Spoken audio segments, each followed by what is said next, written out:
You'd think trimming your own trees on your own property wouldn't be a big deal, but apparently, in my neighborhood, it's enough to trigger a full-blown HOA meltdown. I was out there one weekend, doing some basic yard work, cutting back a few overgrown branches that were getting too close to the power lines. Nothing crazy. No chainsaws at midnight or anything like that. But within the hour, I had a couple of HOA board members standing at the end of my driveway, arms crossed, accusing me of unauthorized tree modification. I laughed at first, thinking they were joking. They weren't. Next thing I knew, they called the actual police on me. A squad car rolled up, and I was standing there holding a pair of garden shears like a criminal. The officer was just as confused as I was, but the HOA insisted I had violated some obscure landscaping clause in the community guidelines. Problem was, there was no record of that rule anywhere in the official documents. That's when I decided to dig deeper. What I uncovered turned into a legal rabbit hole of missing paperwork, expired terms, and some serious overreach by people who clearly liked their little power trips. What started with me trimming a tree turned into a full-scale legal showdown. And by the time I was done, not only did I prove they were wrong, I got their entire HOA charter revoked. But the wildest part? What I found out about how the HOA was originally formed will blow your mind. After that first confrontation, I couldn't shake the feeling that something didn't add up. I mean, calling the police over tree trimming? That's not normal behavior, unless there's more going on behind the scenes.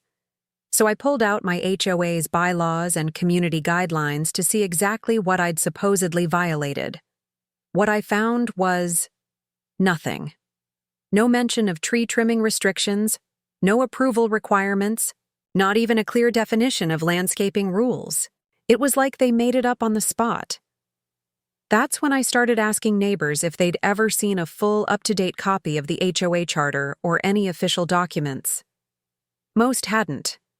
A couple of them said the HOA had gotten stricter over the years, randomly handing out fines and notices, especially to people who spoke up or didn't attend meetings. One neighbor even showed me a warning she got for having a bird feeder in her front yard. That's when I realized this wasn't about trees. This was about control. I requested a formal copy of the HOA's governing documents, and when I finally got them, I noticed something strange. The charter hadn't been properly renewed in over a decade. There were missing signatures, outdated filings, and references to people who didn't even live in the neighborhood anymore. The more I looked, the more it seemed like the HOA didn't actually have the legal authority they were claiming. But I needed proof, and the next move they made gave me exactly what I was waiting for. A week after the police incident, I got an official violation notice taped to my door, bold red letters across the top, claiming I owed a fine for unauthorized landscaping changes.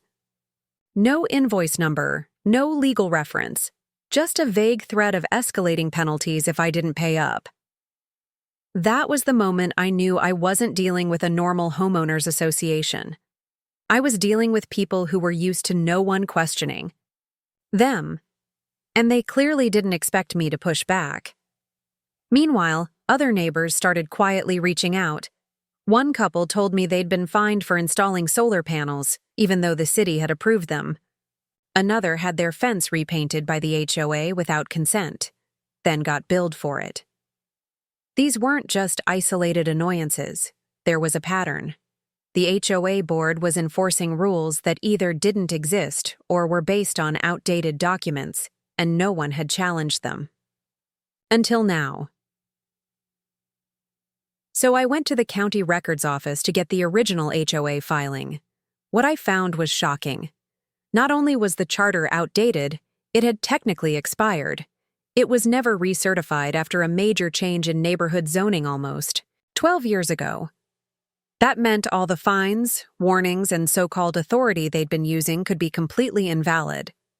But just as I started preparing my case, I got an anonymous letter in my mailbox. No return address, just one line written in messy handwriting. "You're not the first to try this, and it won't end well. That anonymous letter changed everything. I won't lie. My first reaction was anger, but right behind it came a real sense of unease. I started thinking, who else had tried to push back against the HOA? And what happened to them? I reached out to a few longtime residents, including one older man named Mr. Keller, who had lived in the neighborhood since the beginning. At first, he didn't want to talk, but when I mentioned the letter, his whole tone shifted. He told me about a neighbor from years ago who tried to expose the HOA's misuse of funds, mysteriously moved out overnight, house listed days later, no warning.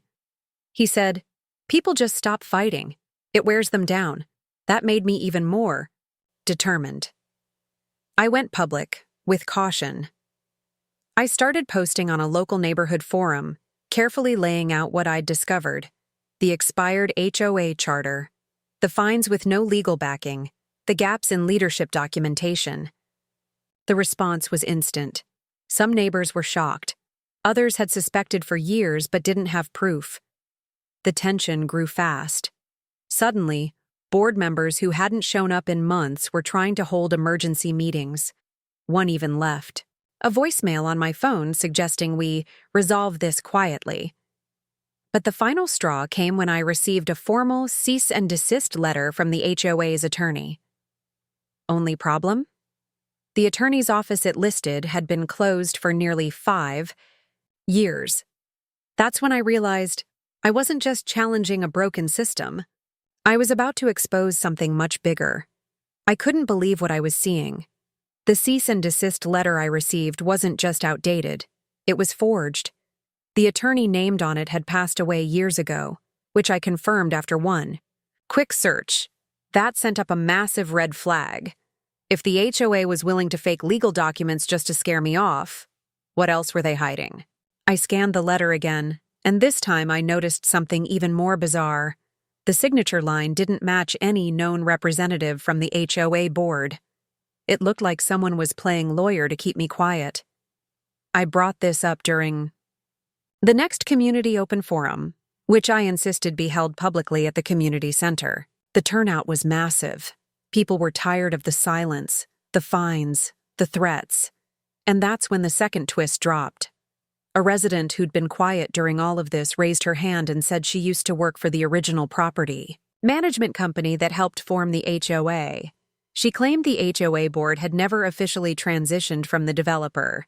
In other words, our current board members weren't legally elected. They'd just inherited the roles and kept reappointing themselves over the years. People gasped.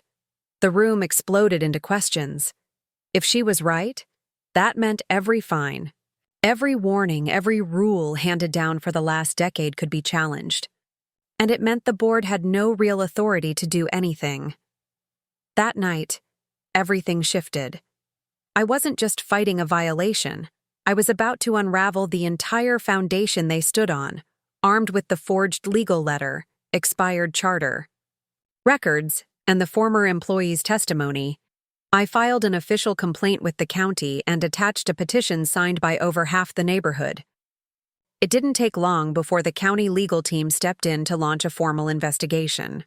Within a few weeks, the board was served with notice. An official hearing had been scheduled to determine the legality of their authority. The mood in the neighborhood flipped overnight. Signs came down. People stopped paying fines. It felt like we were finally taking back control at the hearing. The board's silence said everything. They couldn't prove proper elections had ever been held. They had no active legal charter. And when the forged attorney letter came up, no one would admit to writing it. The county ruled in our favor. The HOA charter was officially revoked, and the board was dissolved immediately. The neighborhood erupted in relief. It was over, or so I thought. But here's the twist. A few days later, I got a letter in the mail. Real this time, postmarked and signed. It was from a different management company claiming they'd been hired by the original developer to re-establish the HOA. They claimed the land still technically fell under a legacy clause that gave the developer final say in property governance. So, while we'd defeated the board, It turned out the developer had never fully relinquished control. And just like that, I realized this fight might not be over after all. Getting that final letter from the management company was like a punch to the gut. After everything, digging through records, organizing the neighborhood, facing down a fake HOA board, we were back at square one, only this time dealing with a corporate hand reaching in from the past. But instead of panicking, I did what I'd learned to do through this whole process. I read the fine print. Turned out that legacy clause they mentioned only applied for a limited number of years after the last home was sold. That deadline had passed almost 5 years earlier. With that info, I contacted a real estate attorney and sent a formal response to the management company, along with proof that the clause had expired. A week later, they backed off completely. No follow-up, no pushback, just silence. That was the moment I knew it was finally done. The fake board was gone, the charter was dead, and no one else could swoop in claiming control. Neighbors started stepping up, forming a new voluntary community group, not a homeowner's ass.